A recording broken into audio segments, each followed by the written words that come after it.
alunos, é um grande prazer estar aqui novamente com vocês. Então estaremos dando sequência às nossas aulas, de Sociologia do Direito, e a partir de agora então a gente vai discutir um pouquinho sobre o texto que eu deixei indicado para vocês, que é relacionado à razão, à crítica, direito e liberdade. Então esse texto do professor Enio, ele vai trazer para nós algumas discussões relacionadas a essa perspectiva, no caso a crítica, a liberdade, o próprio princípio da razão, que vai estar direcionado a esse pensar da sociedade nesse aspecto voltado à ligação da sociologia com o direito, ok? Vamos então ao nosso primeiro slide. Os clássicos da sociologia construíram um arsenal conceitual que se tornaram fontes estruturais e culturais das ciências sociais contemporâneas.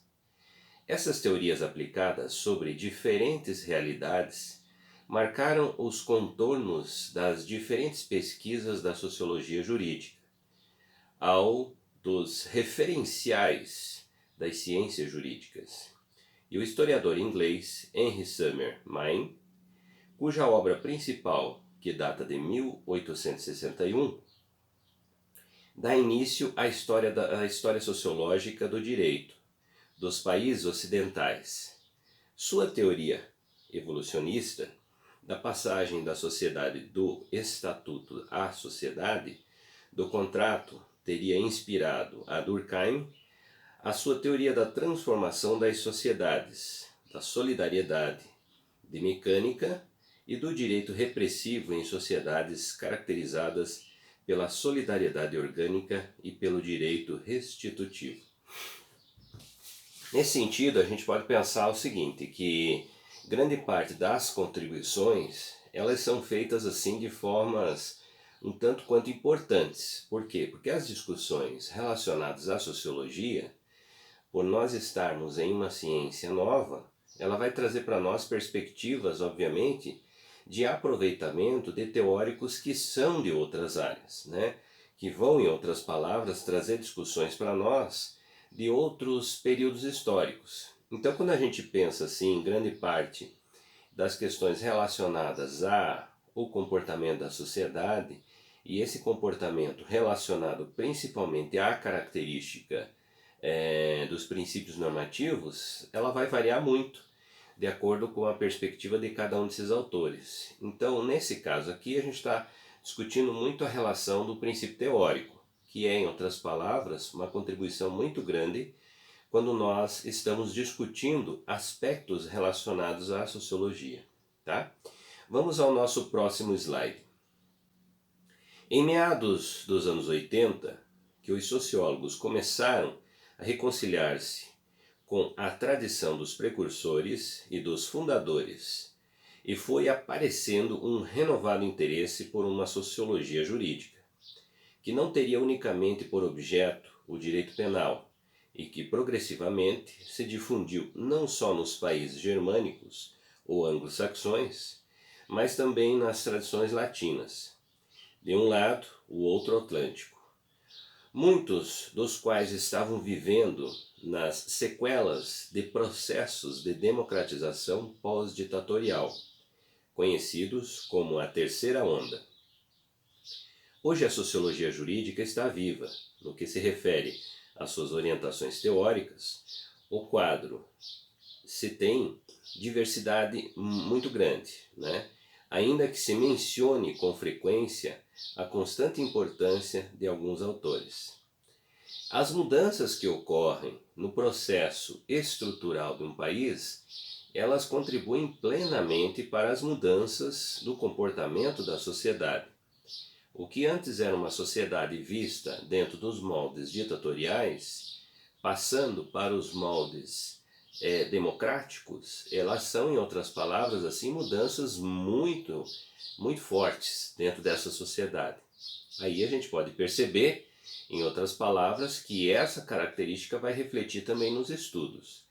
Então passa a ser passível e passa a ser extremamente importante os estudos relacionados a essas características que se mudam. Então, o que que nós poderíamos dizer nesse sentido? Que quando tratamos basicamente das mudanças, nós estamos tratando assim de a mudança do comportamento da sociedade mediante também as estruturas governamentais. Então, esse processo é um processo extremamente importante, por quê? Porque ele modifica a função de uma pesquisa, ele modifica a função de uma análise relacionado a uma característica específica ali da sociedade. Vamos ao nosso próximo slide.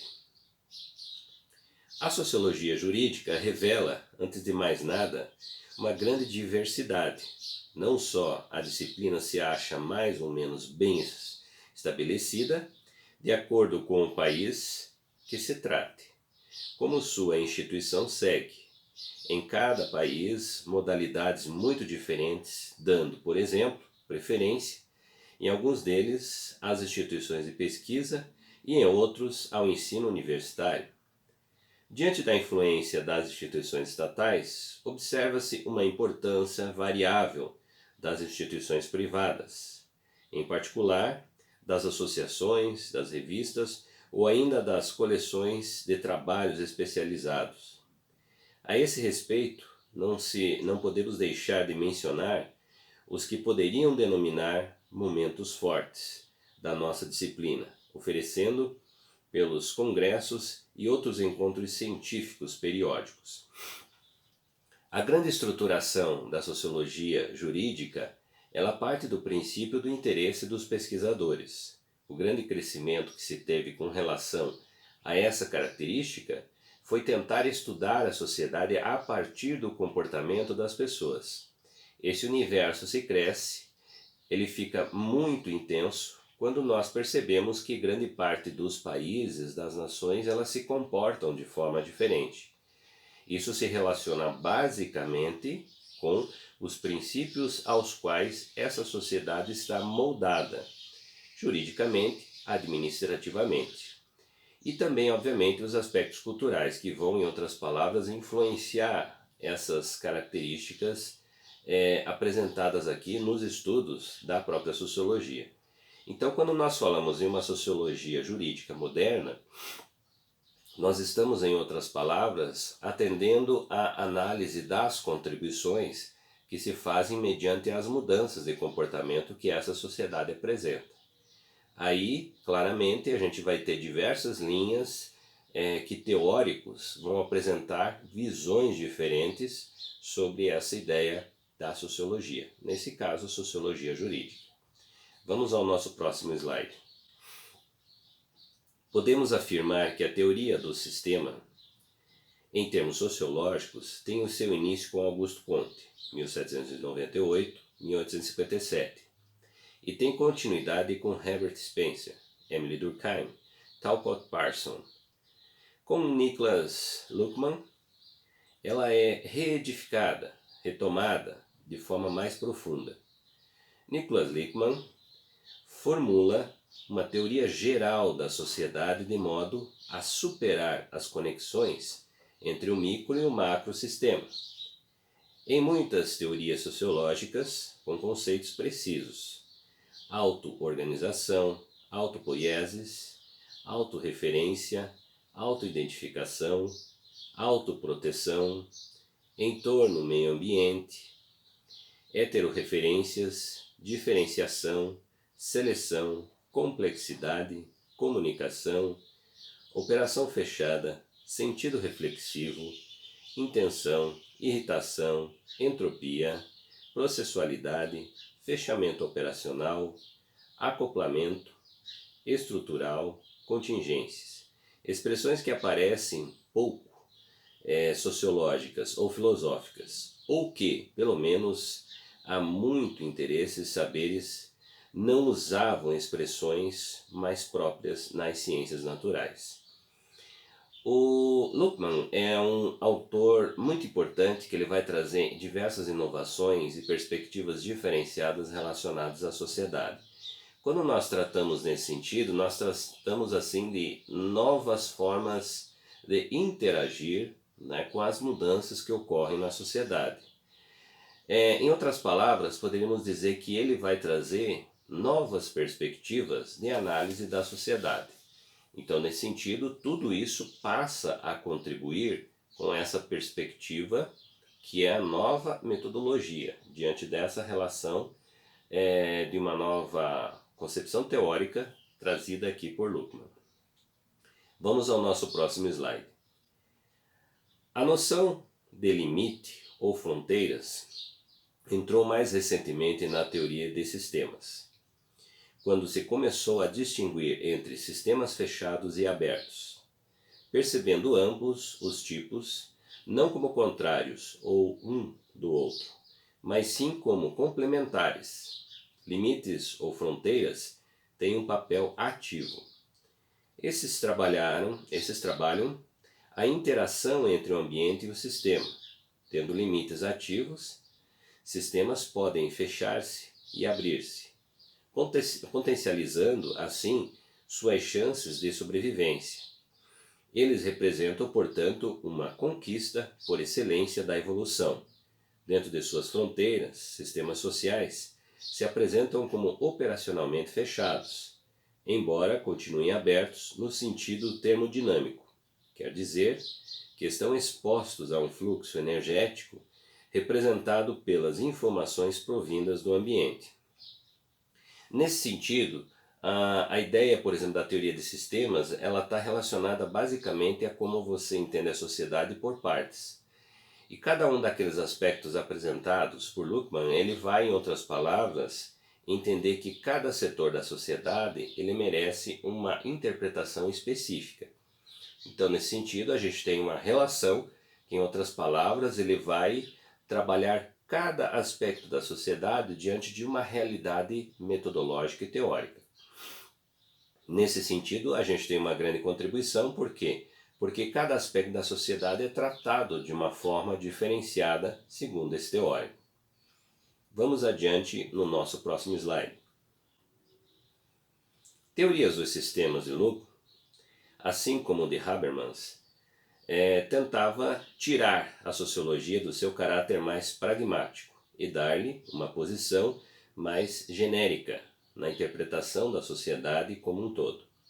O sistema Luhmanniano pretendia a construção de uma teoria geral da sociedade que servisse de sustentáculo para a observação criteriosa do meio social em tempos de complexidade elevada.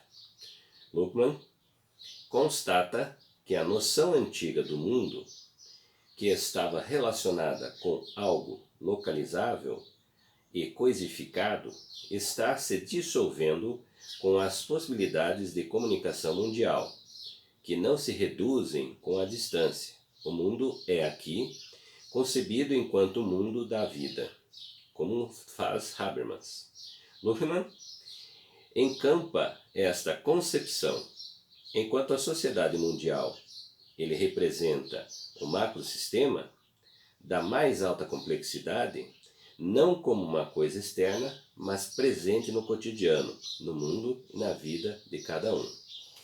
Não podemos deixar de lado que essa perspectiva ela traz um critério muito mais voltado ao que hoje nós entraríamos como a quebra das fronteiras. Então, nesse sentido, por mais que nós tenhamos essa influência, existem as características particulares, mas ao mesmo tempo essas referências elas começam a aparecer. Então, nós temos, em outras palavras, um dilema muito forte que traz essa relação entre o que é o global e entre o que é o específico, o local. Então ele traz essa concepção e para nós ele vai, em outras palavras, trazendo e abrindo, essa discussão de acordo com os princípios teóricos que ele traz na sua teoria dos sistemas. Ao nosso próximo slide. Quando as teorias sociológicas esquecem isto, acabam trabalhando com os conceitos imprecisos, buscando modelos e sofisticando demais as metodologias, como é o caso do individualismo metodológico e a teoria da escolha racional. Isso não permite construir uma via de acesso à realidade social e impossibilita a teoria sociológica enfrentando a complexidade crescente da sociedade moderna. A obra de Luhmann é complexa, porque não se filia integralmente a nenhuma tradição, como já mencionamos. Como a teoria geral segue de perto o modelo de Talcott Parsons, mas tem caráter mais teórico, fundamentando-se amplamente em relação ao parsionismo, né, e pretende dar uma resposta às análises marxistas, aos clássicos em geral, que lhes parecia muito insuficiente para explicar a realidade de hoje. Nessa concepção, a crítica de Luckmann, ele vai, em outras palavras, dar uma ampliação maior, né, e atender várias demandas e lacunas, segundo a concepção dele, que apresentam-se nas teorias de outros teóricos clássicos, né? Então, nesse sentido, ele vai, em outras palavras, trabalhar diante dessa realidade, e essa realidade que vai trazer essa concepção e essa possibilidade de discussão mais ampla com relação aos princípios sociológicos.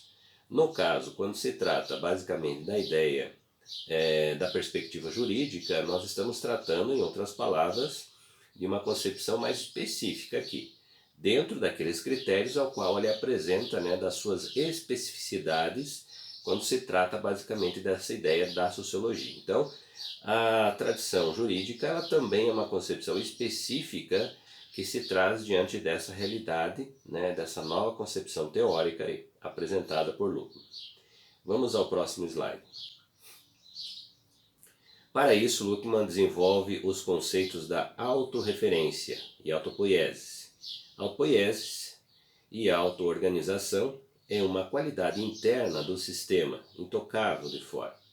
O termo denomina a unidade que um elemento, um processo, um sistema é para si próprio, isto é, independentemente da interpretação ou observação de outros. Por meio da auto-organização, o sistema constitui seus próprios elementos como unidades funcionais. Em relação a esses elementos, refere-se a uma autoconstituição, a qual é reduzida, assim, permanentemente.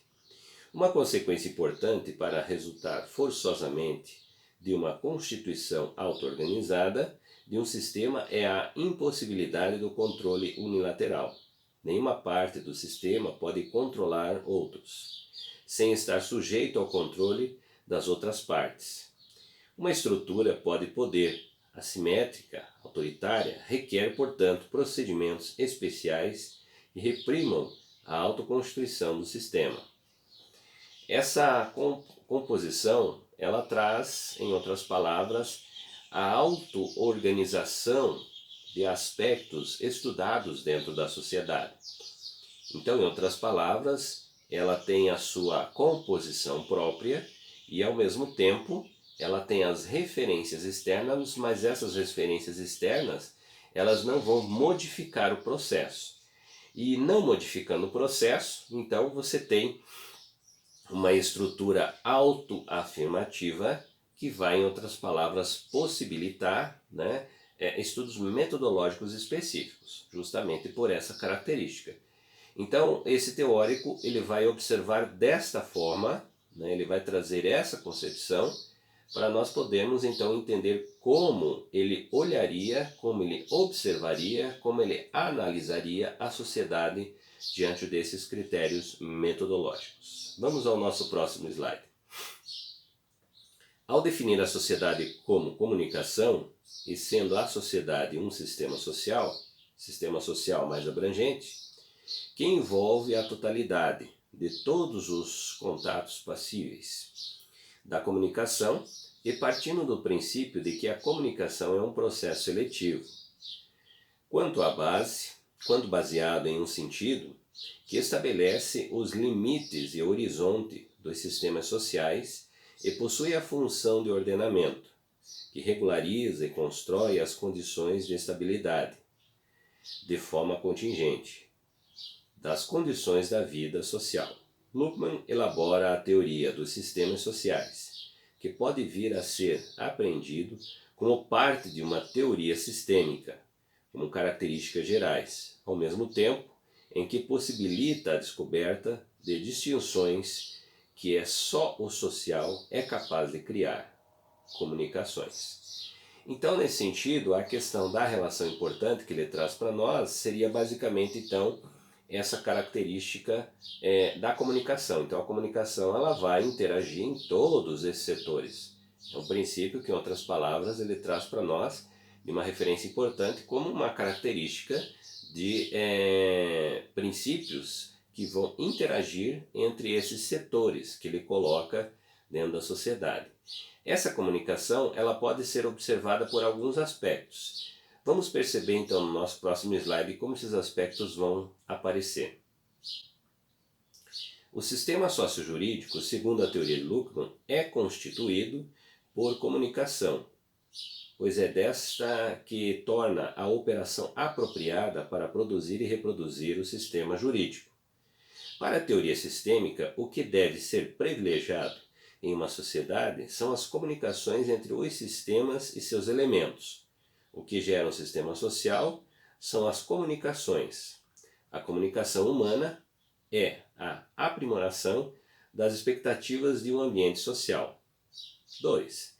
Nesse sentido, o direito é apresentado como um padrão de observância das expectativas de um meio social, mas o indivíduo não fica atrelado aos ditames das expectativas sociais quando busca suprir as suas necessidades. Luckmann entende que o meio social propicia uma gama de possibilidades de escolha para o indivíduo. Nesse sentido, ocorre o risco de que a escolha realizada pelos indivíduos não seja a mais adequada. E em outras palavras, poderíamos dizer que ele também traz essa especificidade, né, da ideia da comunicação, como ela vai acontecer. Quais são as influências importantes que a própria comunicação ela traz diante dessa realidade. Vamos ao nosso próximo slide. 3. O direito pode ser compreendido como um sistema autopoético, autorreferencial, e tem por si só mesmo a capacidade de determinar a sua própria evolução a partir da interação dos elementos que o formam, que são produzidos e maturados por essa interação circular e recursiva que lhe dá a existência. Para que isso possa acontecer, é necessário que o direito, enquanto sistema, venha a ser compreendido como um sistema fechado, pois somente assim será possível ao próprio direito definir-se, escolhendo a sua programação, seleção e evolução. Na análise de Luckmann, então, o direito ele tem essa concepção que passa, em outras palavras, a ser concebido por um sistema fechado. Essa relação ela é muito importante, por quê? Porque ela traz, então, essa forma, né, que o teórico apresenta da autoconcepção, da autoestruturação que se tem dentro da relação, por exemplo, do direito. Então, nesse sentido, a concepção é, em outras palavras, muito importante, porque vai trazer, né, essa relação, vai trazer essa condição de possibilidade que vai, em outras palavras, trazer essa possibilidade de análise como o autor nos traz aqui, né? Vamos então ao nosso próximo slide. Podemos sistematizar assim as ideias de Luckmann sobre o direito e a autopoiese. Aí trazemos alguns aspectos. Primeiro, o direito é um sistema ou um subsistema que se auto-organiza e se autorreproduz e que tem a sua autorreferência. Embora saibamos que a sua existência material é impossível conhecê-lo em seus limites, uma vez que se trata de um contexto, de um ambiente amplo, é impossível de ser compreendido objetiva e totalmente. 2. Por outro lado, somente podemos conhecer uma coisa quando pudermos diferenciá-la de outra. Se um sistema é autopoético, precisa ter fronteiras, e se tem fronteiras, é fechado e não aberto. É impossível, no entanto, num sistema ser totalmente fechado e, ao mesmo tempo, é impossível que seja aberto, se lhe é impossível ser fechado. Ser aberto fundamenta-se em ser fechado. Luhmann. Então ele traz essas concepções, ou seja, os questionamentos que se apresentam com relação a essa característica. Vamos ao próximo slide. Terceiro, o direito seria um subsistema que se movimenta constantemente para existir em um ambiente muito diverso e para existir como tal precisa fechar-se, fechamento operacional, e se diferencia de outras instâncias sociais. Ao mesmo tempo, para existir, o direito necessita do ambiente em busca e nele elementos necessários à existência. Uma parte, no caso, o seu arco estrutural. Quarto ponto. As instituições jurídicas que se acham guardadoras do direito produzem-se e reproduzem-se pela rede de operações que existem entre si e por elas criadas, e não operando no ambiente de setores sociais, assim como não é um ambiente que reproduz o sistema, quando o direito não se sabe os limites, corre o risco de operar fora de si ou contra si. Então esses são dos aspectos aqui que o autor nos passa. Na sequência ele tem mais dois tópicos importantes. Vamos aos slides. Não é porque a sociedade vai se tornando mais complexa que o direito deve subsumir-se nela. Ele precisa resistir a necessariamente evoluir junto com o sistema social. Nesse sentido, há entre o sistema e seu entorno uma dependência e uma independência à medida que existe, sempre uma provocação do entorno que faz o sistema responder e, por outro lado, não são todas as perturbações que devem ser respondidas. Sexto ponto. Da mesma forma, não podemos definir o direito pelos autores particulares que nele atuam diretamente, pois é impossível teorizar sobre a subjetividade como conteúdo do social. Cada sujeito é em si contingente com uma condição de possibilidades entre outras possibilidades do mundo real. Suas ações são artifícios atributivos produzidos pela sociedade. Não podemos, portanto, entender o direito somente pelo discurso que seus autores fazem dele. A variedade dos discursos expressa a estrutura do sistema que são submetidos e cumpridos às suas funções. Visualizar os mecanismos estruturados pode nos dar um melhor entendimento do sistema. Essa é uma das concepções trazidas aqui pelo nosso teórico. Mais alguns aspectos aqui para a gente poder seguir nas nossas conclusões finais. Próximo slide. O direito instituído ao mesmo tempo em que não se pode responder todas as demandas, porque seria a sua morte como sistema, fim de sua identidade. Também não deve isolar-se delas, o que também levaria à exaustão e à morte do sistema. Para evitar essa crise, o direito deveria criar muitas formas de se comunicar com o mundo que o alimenta.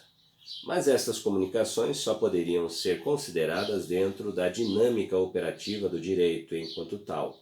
Ou seja, só pode determinar o que é comunicação o próprio direito e não as irritações que vêm no meio ambiente e que atingem alguns indivíduos internos. Oitavo ponto.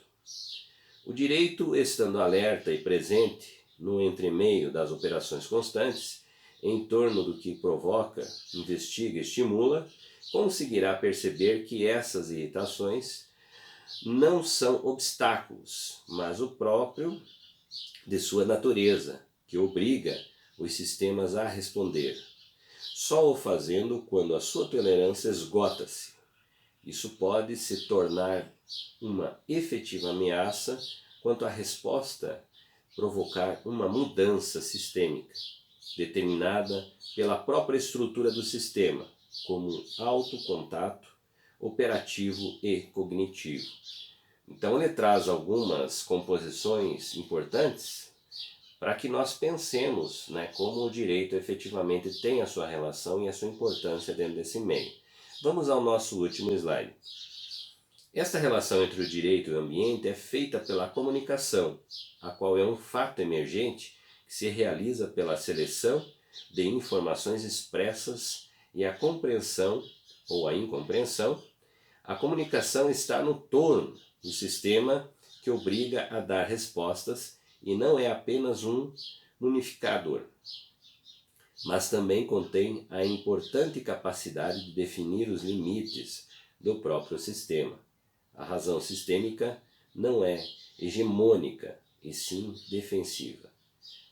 Acolhe e neutraliza as ameaças que provêm do meio, mas nunca a domina. Por isso, o sistema é contingente e opera como uma rede pluridimensional. Então aí nós tivemos esse autor que traz para nós essa concepção, essa possibilidade e essas discussões nessa nova roupagem relacionada então à sociologia e obviamente aqui dentro do nosso contexto da sociologia jurídica. A todos vocês muito obrigado, não deixem de ler o texto na íntegra e aí a gente trabalha basicamente com minúcias importantes que fazem parte desse contexto aqui. A todos, bons estudos.